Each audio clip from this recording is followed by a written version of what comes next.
welcome back to my little small space on the internet.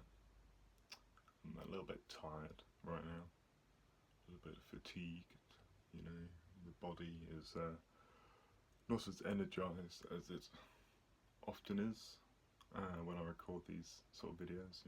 It is, 9 o'clock, coming towards the end of the day, so, but for some reason I felt compelled to record some stuff, even though I don't really have a clear plan or structure for what I want to say, which is weird, It's weird how you can have sort of an impulse to just speak without a clear articulation in your head of what you want to say, Maybe that's, the definition of waffling, I suppose.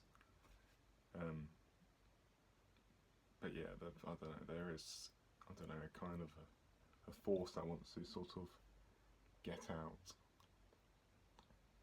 And it's, I don't know, if I sort of introspect, it's a kind of a frustrated force, which I suppose is probably partly due to the fact that I'm a little bit tired, Tiredness can make you a little bit irritable anyway.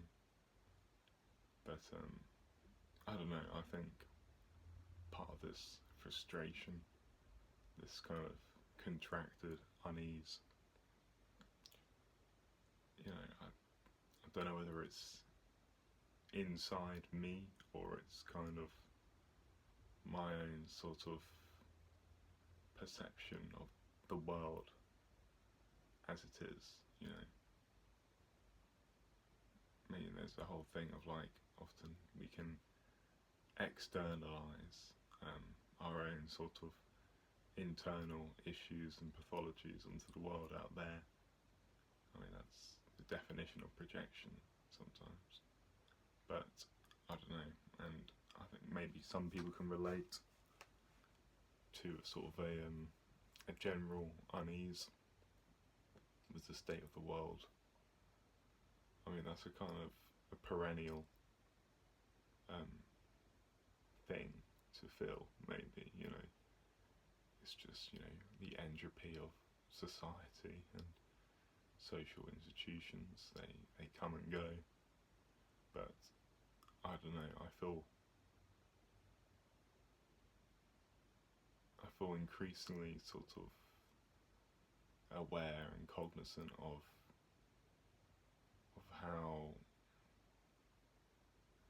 how novel almost the situation that confronts people of my generation. We sort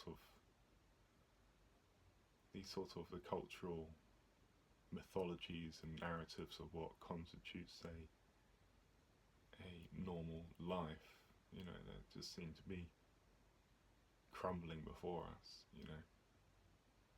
people unable to get jobs, the whole meaning structure that people derive from jobs seems to be very different to what our parents and grandparents had. And this isn't, a good or bad thing. It is what it is, Whilst in the past, obviously people work at sort of certain jobs, certain businesses for their entire life, and have certain benefits from such jobs. Increasingly people become more nomadic, going from different job to job, and as a result corporations sort of slowly cease to treat workers as sort of, I'm always inherently skeptical of the whole, we're a family kind of narrative that you'll have at certain businesses to create a kind of a pseudo community or a pseudo familial dynamic that we care about you. But whilst, particularly with the case of, smaller businesses, which are obviously smaller in quantity, closer to the sort of the Dunbar number of 150, you can have genuine sort of community dynamics, like community dynamics of care and shared purpose.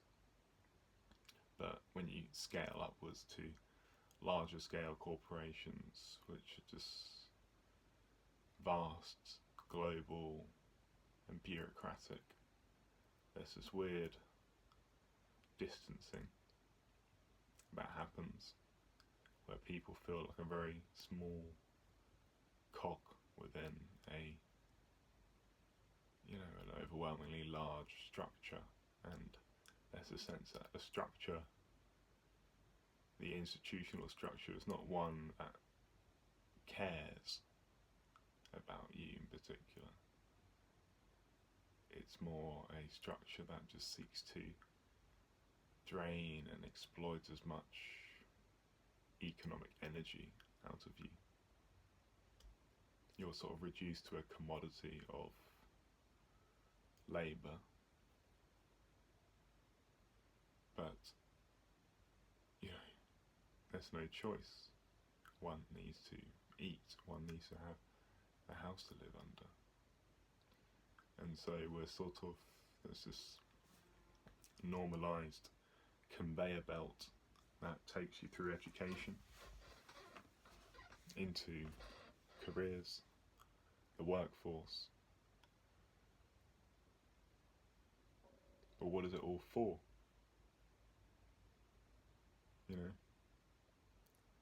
It seems to me that nowadays, increasingly, people have to work more and more jobs, contribute more and more hours for increasingly smaller returns. Poorer health, poorer living standards, and the financial precarity that seems to have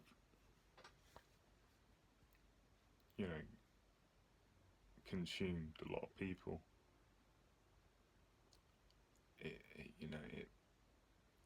It can bring out the worst in people when they're in a stressed state, when they feel afflicted. They have no capacity to care because they're fully occupied with survival.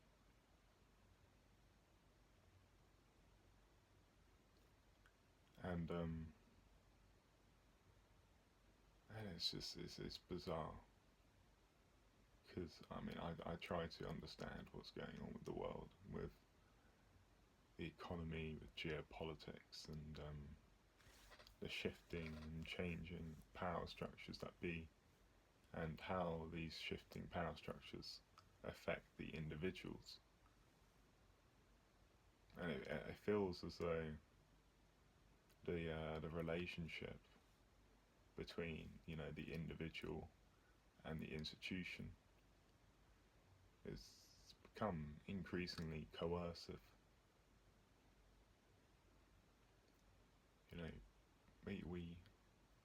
We work more hours generally than medieval peasants in the past.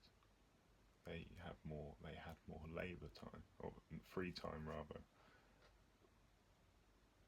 And I'm not advocating a return to that sort of way of being, but one needs only look at the mental health statistics that plagues not only my generation but also older generations. There's a real genuine sort of crisis of meaning that seems to be permeating the culture. And I don't know what to do about it, really.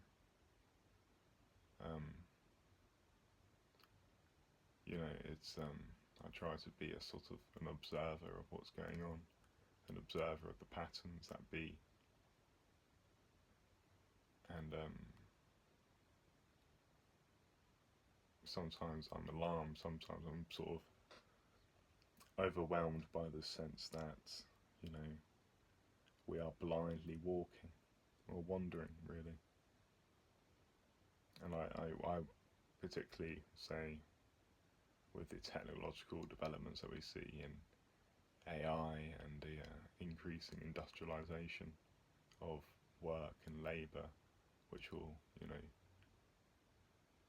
I mean, that's always been a general facet of the evolution of production, that machinery and artificial means of production tend to replace human means of production, displacing them, and obviously resulting in a sort of redundant class of human beings whose skills and competencies are no longer required by their society, or at least they're said they're no longer required. And that leads to a genuine crisis of meaning for those people, because it's a declaration that they are not needed, that they have no skills, that that they're useless. And I think a lot of people do derive meaning from feeling as though they are a productive member of society in their local communities, for the people that they care about, in their relationships with the world. But when you have a situation where such relationships are severed, they're severed with their work, when they are made redundant, when they are severed with their communities, as communities are slowly dying out, the death of third places, people in cities, I mean, what sort of community can emerge there? There's so many people just in this weird rushing rat race where they're trying to, a lot of it is a kind of a myopic sort of short-term need for survival, where people are focusing on the immediate and what's good for them. And this is a lot of it is driven by the sort of survival instinct that people increasingly feel when they're situated in increasingly precarious financial environments. I mean, finances are one dimension of the issues that I see plaguing like modernity. Food as well as another one. It's a gross understatement to say that much of the food that our sort of supply chains produce for us, that you'll find packaged in supermarkets and in fast food chains. It is a sad excuse for food, really. It's barely nurturing and nutritional. A lot of it is toxifying for yourself. And I know I'm sort of generalising here, but I think I can generalise. I think one needs only to look at the frequency of metabolic disorders in our population, the rates of obesity, diabetes, and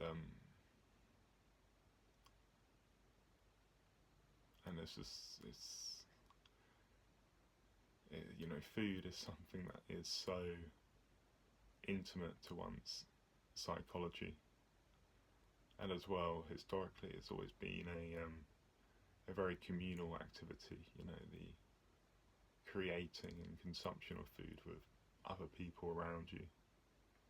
But in our increasingly fast-paced, labour-intensive, hyper-productive, hyper-materialistic age, no one has time to cook food. No one has time for these things that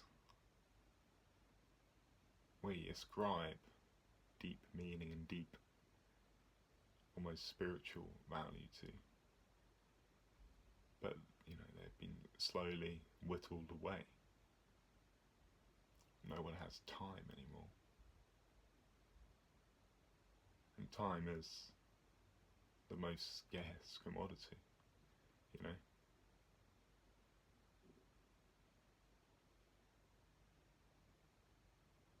I just sort of, one way you can think about it is, if you're on your deathbed and you're thinking of all the things that you're proud of, the things that you enjoyed, the things that you regret. Does anyone regret, not working more, or not doing this or that thing? I just think that the priorities that we have as a culture are just so horrifically warped. And I don't know, it's easy to try and point fingers to this is the driver, this is the cause, but I don't know, increasingly I kind of feel it's a multifaceted kind of confluence of interrelated issues. One thing, as I said, with food, how, divorced we are from where our food comes from. And a part of this is the practical necessity, really, of, industrialization.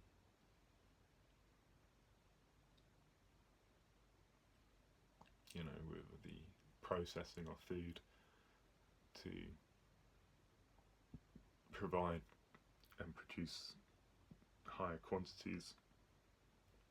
It's obviously not practical for everyone to be growing their own food or having close local ties with where it comes from. But I can't help but thinking there is a better way of doing it,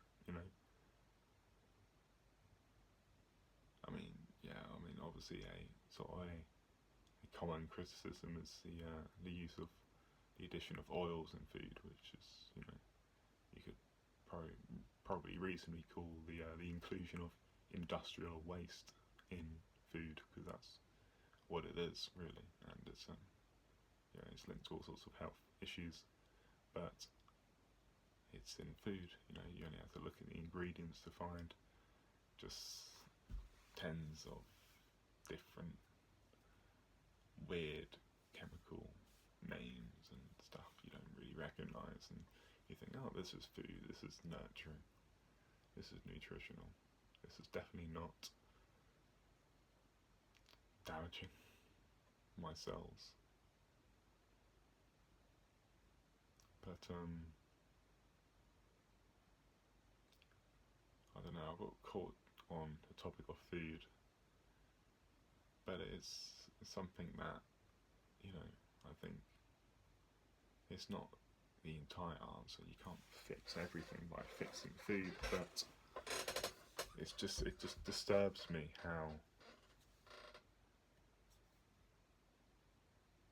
food has become perverted.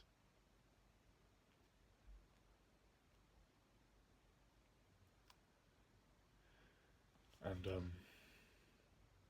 I kind of just, right here, I don't really have clear answers. Like, I try and articulate these thoughts because I'm trying to think of, what are the ways in which we can build more ethical, more nurturing civilizations, pretty much.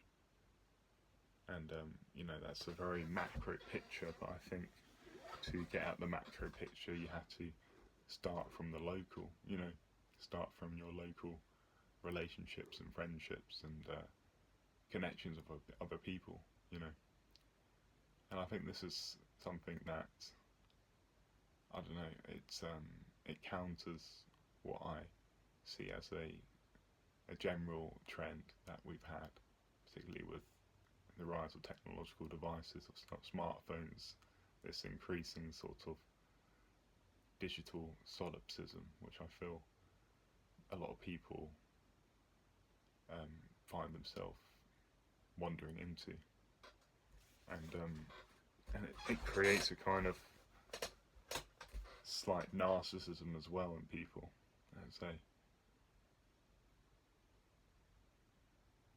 as they sort of have media feeds that are increasingly tailored to just them, and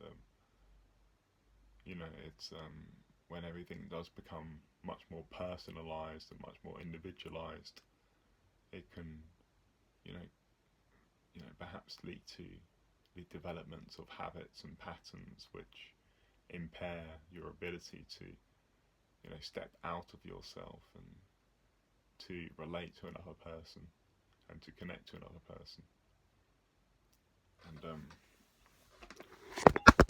fucking hell, I somehow, like a ninja, caught my phone. But I guess this sort of ties into the whole topic of loneliness, digital loneliness, the death of communities, how we are just sort of in our own little bubbles, even more so, and this increasing isolation of people into their device bubbles. Does that materialise with increasing mental pathology? Because of course we're said to be tribal animals who have evolved to cohabitate in these small tribal communities with lots of social interaction, lots of social community, lots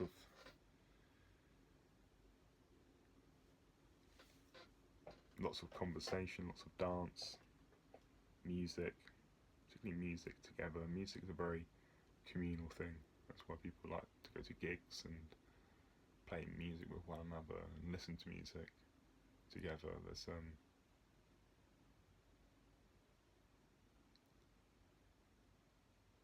I don't know, I'm sort of talking at the edge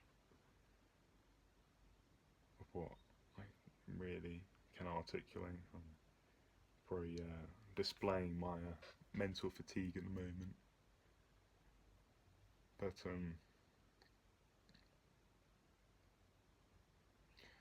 I think, like, if I try and think from very first principles, I think it's just the way we spend our time as human beings. Like, I feel like time is becoming more and more coercive, like we have certain commitments to work and survival and stuff, and it places us in that fear perceptual frame, that anxiety and fear perceptual frame where you're like, I need to do this thing and that thing to get that thing and survive, and I can't sit around, I can't relax, and and I think this is certainly the case for people who are overly worked. Any free time they have is spent recovering for more work, and when that work is something that they don't find meaning from, which I think is the case for a lot of people, they feel so demoralised and detached from their work, and in order to work they have to sort of enter a dissociative state to just get through it, and then they have their free time, which is increasingly whittled away, and it's not spent doing the stuff they really enjoy. It's spent just mentally and physically recovering so they can work more. And it's like, is this what life is meant to be for human beings? Are we meant to be in these worker zoos? And a lot of these jobs are bullshit jobs anyway. A lot of those bureaucratic positions we don't need them. There's a good book by David Graeber, all about bullshit jobs, which is, coincides with the emergence of the parasitic bureaucratic class, these administrative class who just seem to like to invent jobs for themselves and invent mindless, purposive activity. But, that's a whole different thing. I don't know. I mean, work is an essential part of surviving, I guess, as an organism. We work to adapt to our environment, whatever it is, to optimize some kind of meaningful sense of control, not as this sort of rigid sense of control, but a kind of an adaptive flowing.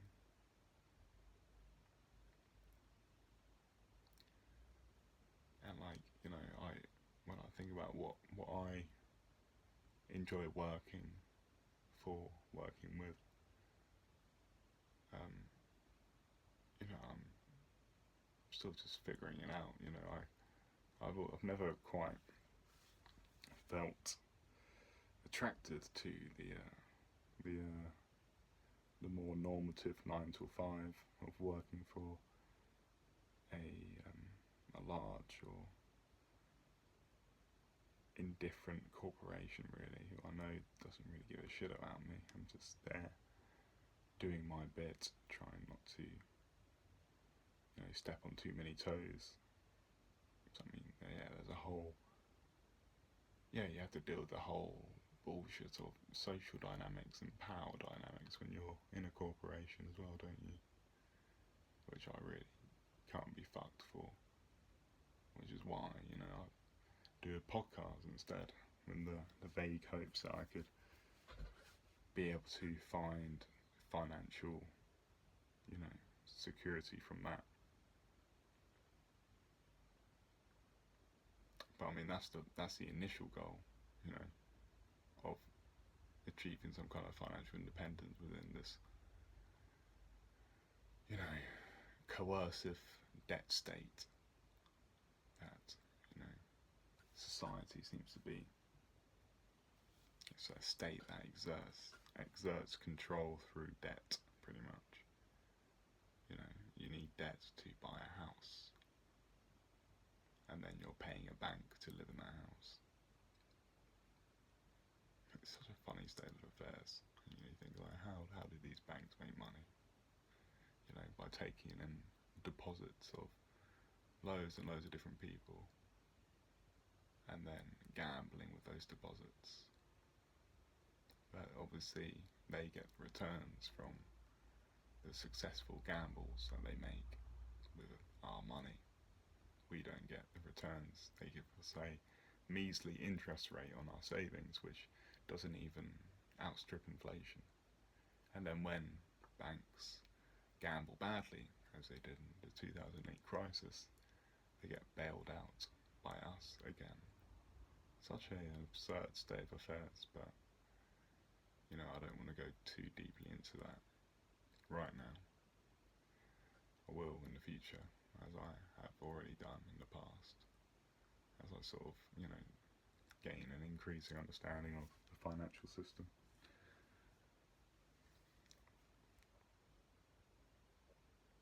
But yeah, this has probably come across as quite a depressing video. I don't know, I don't feel depressed. I feel more tired. But there's still a glimmer of righteous frustration and anger and desire to do what I can to, not to fix it, because I don't think these things can be fixed by individuals, but I can do a small part in pointing out what I see to be some of the issues, so that other people, other more intelligent people, can, take the baton from me, because these are, social change, systemic change, thinking of new ways of being in the world, new ways of designing civilization and stuff. These aren't things that you can do from the top down. They also comprise these sort of emergent, bottom-up evolutions. And then I do think that, you know, making this podcast, you know, putting out stuff that people can think about, critique, assess, you know, this is part of the bottom-up revolutions. You know, it's through inspiring different ways of thinking about the world, questioning your assumptions about what is normal, because that's probably the hardest work, is recognizing the assumptions that you just inherit from your culture. We do inherit a lot of bullshit, and it's quite alarming. But anyways, we'll leave that at that. I don't know if that's been coherent. There are probably some phases of incoherence, as there always are with these riffy, shitty. I shouldn't put down. I think I've said some stuff that makes sense. But I'm not ashamed of this being very raw and disinhibited, because I don't know, I don't put this out there as a kind of, this is my clear and concise assessment of what's going on. It's more just sort of a way of showcasing just thought processes so that we can achieve some kind of collective cognition, link thoughts together so that we can improve the world, because that's what it's all about. But I don't want to get too utopian, but I don't think there is a utopia. It's just, I don't know. Anyway, enjoy.